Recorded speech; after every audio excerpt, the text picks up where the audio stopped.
Guys, അപ്പോൾ ഇന്ന് എൻ്റെ ഫ്രണ്ട് ഗായത്രിയുടെ കല്യാണമാണ്. I am so excited.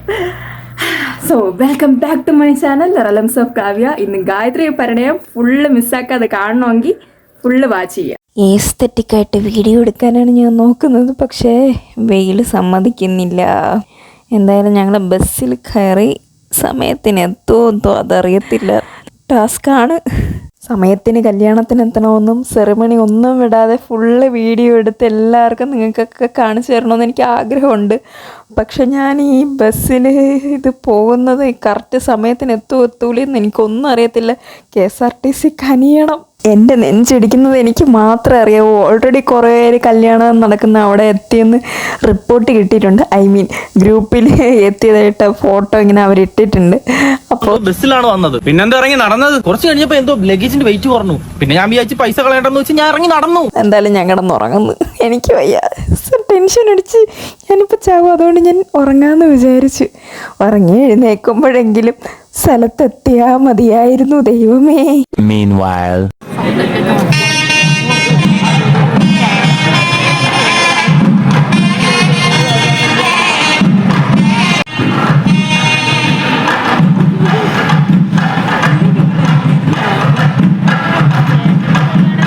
അവിടെ കെട്ടൊക്കെ കഴിഞ്ഞ് എല്ലാവരും എത്തി, ഞാൻ മാത്രമില്ല. എനിക്ക് നല്ല സങ്കടം വരുന്നു. താമസിച്ചു പോയി കെട്ട് കാണാൻ പറ്റില്ല. എന്നാലും ഇതിനിടയ്ക്ക് അങ്ങനെ ഒരു സാധനം ഇറങ്ങിയോ? കേൾക്കാം, ഇനി നീ പറയുന്നത് എന്തും ഞാൻ കേൾക്കാം. കെട്ടിന്റെ സമയത്ത് വന്നില്ലെങ്കിലും കറക്റ്റ് ലഞ്ച് കഴിക്കാൻ നേരെയപ്പോ ഞാൻ കല്യാണ പെണ്ണിനെ ഞാൻ കാണിച്ചു തരും. കല്യാണ പെണ്ണ് നല്ല ഒരുങ്ങി നല്ല സുന്ദരിയായിട്ടുണ്ട് ഗൈസ്. എടാ ഗണപതി ബാപ്പ മോളില്ല. കോഴ്സ് കഴിഞ്ഞിട്ട് 3-4 മാസം ആയെങ്കിലും വൈബിന് ഒരു മാറ്റവും ഇല്ല. പഴയതിനേക്കാൾ കൂടുതൽ വൈബാണ് ഞങ്ങളിപ്പോൾ കണ്ടുമുട്ടിയപ്പോൾ. എന്തായിരുന്നാലും പറയാൻ ഒത്തിരി വിശേഷങ്ങളുണ്ടായിരുന്നു. അങ്ങനെ ഒത്തിരി ചിരിച്ചു, സന്തോഷിച്ചു. ഞങ്ങളിപ്പോൾ ഗിഫ്റ്റ് കൊടുക്കാൻ വേണ്ടിയിട്ട് ഇങ്ങനെ അങ്ങോട്ടേക്ക്, അതായത് വധുവിൻ്റെയും വരൻ്റെയും അടുത്തോട്ട് ഇങ്ങനെ പോവുകയാണ്. പക്ഷെ അവിടെ പോകാൻ വേണ്ടുന്നപ്പോൾ ഒടുക്കത്തെ ക്യൂ കേട്ടോ, ഒന്നും പറയാനില്ല. നല്ല തിരക്കായിരുന്നു അവിടെ.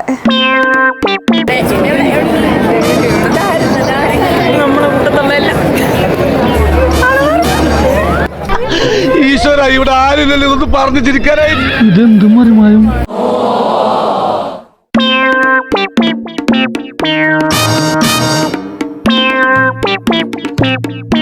ഗായത്രി കാണാൻ വേണ്ടി ഭയങ്കര ക്യൂ ആണ് ഗൈസ്. ഹായ് ഫ്രണ്ട്സ്, ഞാൻ പോകുന്നു. ബൈ. പെണ്ണുങ്ങളുടെ ഇടയിൽ ഇവനെ വിളിക്കുന്ന എന്തോന്നറിയോ? പൂക്കി. This is wrong. No, this is wrong. That's all. நீங்க எல்லாரும் மாத்தி this is wrong.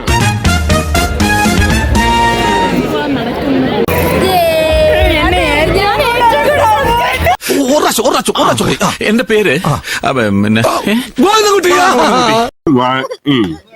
നീ എന്ത് തേങ്ങയാടി പറയുന്നേ? എനിക്കൊന്നും മനസ്സിലാവുന്നില്ലല്ലോ. ഞാൻ പറഞ്ഞത് സത്യമല്ലെങ്കിൽ എന്നെ കെട്ടിയിട്ടുള്ള ഈ തെങ്ങുമേലുള്ള തേങ്ങ മുഴുവനും എന്റെ തലയിൽ വീണ് ഞാൻ ചത്തുപൊക്കോട്ടെ. ഏയ് ശാരദ, വിമല, ഹരിയ, ഇവിടെ വരൂ. ഇത് പ്രിയങ്ക. ഇവൾക്ക് വലിയ ചീത്തപ്പേരാണ്. എന്റെ കൃഷ്ണ, അങ്ങനെ നിന്റെ മോഹവും പൂവണിഞ്ഞു. ഹായ്, എന്റെ പേര് ഡോറ. നിങ്ങൾക്ക് കഥ കേൾക്കണമെന്ന് ആഗ്രഹമുണ്ടോ? രാജകുമാരന്റെ കഥ ഉള്ള പുസ്തകം എന്റെ അടുത്തുണ്ട്. നിങ്ങൾക്കത് കേൾക്കണോ? എന്റെ കൂട്ടുകാരൻ ബുജ്ജി ഇവിടേക്ക് വന്നാ അവനും നമ്മളുടെ ഒപ്പം ഈ കഥ വായിക്കും. എന്റെ കൂട്ടുകാരൻ ബുജ്ജിയെ നിങ്ങൾ കണ്ടോ? ഈ പുരുഷോത്തമനെ കാണിക്കാം. സുന്ദരാ, നീ എങ്ങനെ സുഖിപ്പിച്ച് പുകഴ്ത്തി എന്നെ സോപ്പിടൊന്നും വേണ്ട. അതൊക്കെ എല്ലാവർക്കും അറിയാവുന്ന കാര്യമാണ് ഞാൻ സുന്ദരനാണെന്ന്. പാവം ഗൈസ്, എന്റെ അമ്മ ഒറ്റയ്ക്ക് ഇരുന്ന് പോസ്റ്റ് ആയി കാണും. നമുക്ക് അമ്മ എടുത്ത് പോവാം. നീ എന്താ തമാശ കളിക്കണം? ഞാൻ ഫോട്ടോ എടുക്കാൻ പോയ സമയത്തുള്ള ക്ലിക്സ് അമ്മയെ എടുക്കാൻ. കഴിഞ്ഞ ആഴ്ച കലൂർ ബസ് സ്റ്റാൻഡിനടുത്ത് 1.5 മണിക്കൂർ ട്രാഫിക് ജാം ഉണ്ടാക്കിയത് നീലടാ. സാറിന് അങ്ങനെ തോന്നുന്നുണ്ടെങ്കിൽ ചിലപ്പോ ഞാനായിരിക്കാം. ഞാൻ ഒഴികെ ബാക്കി എല്ലാരും കൊള്ളാതില്. ഞാൻ ആരോ ഏട്ടാ. നമുക്കങ്ങനെ ഫുഡ് അടിക്കാൻ പോവാ. സമയമായി ഫുഡ് അടിക്കാൻ പോവാം. പാവം ഗായത്രി എന്തെങ്കിലും കഴിച്ചോ? പിന്നീട് ലാസ്റ്റത്തെ പന്തിയിലായിരിക്കും അവരിയ്ക്കുന്നത്, അറിയത്തില്ല. ഞാൻ ഫുഡ് അടിക്കാൻ താഴെ വന്നു, പക്ഷേ കൂട്ടുകാരികളൊന്നും വന്നില്ല. അവർ വരുന്നതേ ഉള്ളൂ. അപ്പോൾ അവർക്ക് വേണ്ടി വെയിറ്റ് ചെയ്യാം.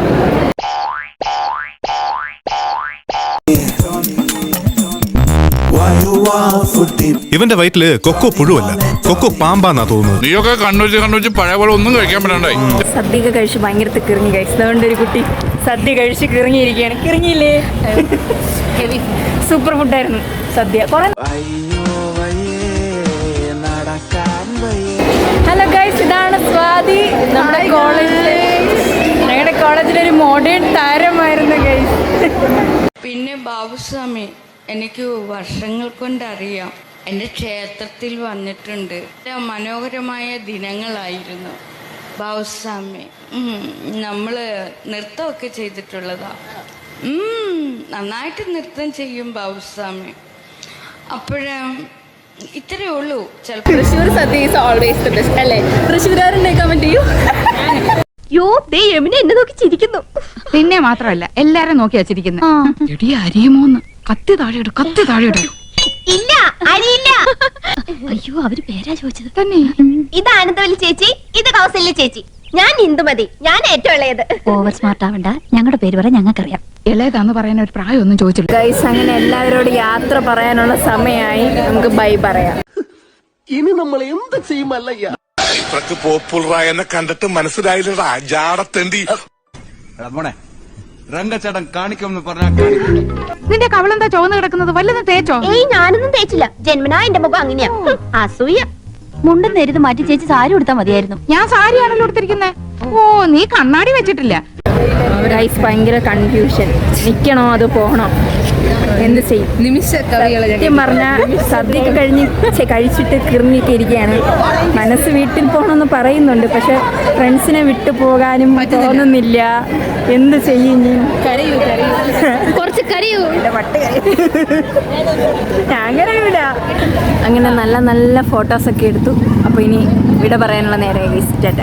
ലൈക്ക് ചെയ്യുക, കമൻറ്റ് ചെയ്യുക. ചാനൽ ഇതുവരെ സബ് അടിക്കാത്തവർ സബ് അടിക്കുക. ഓക്കെ, ബെൽ ബട്ടൺ ചവിട്ടി പൊട്ടി.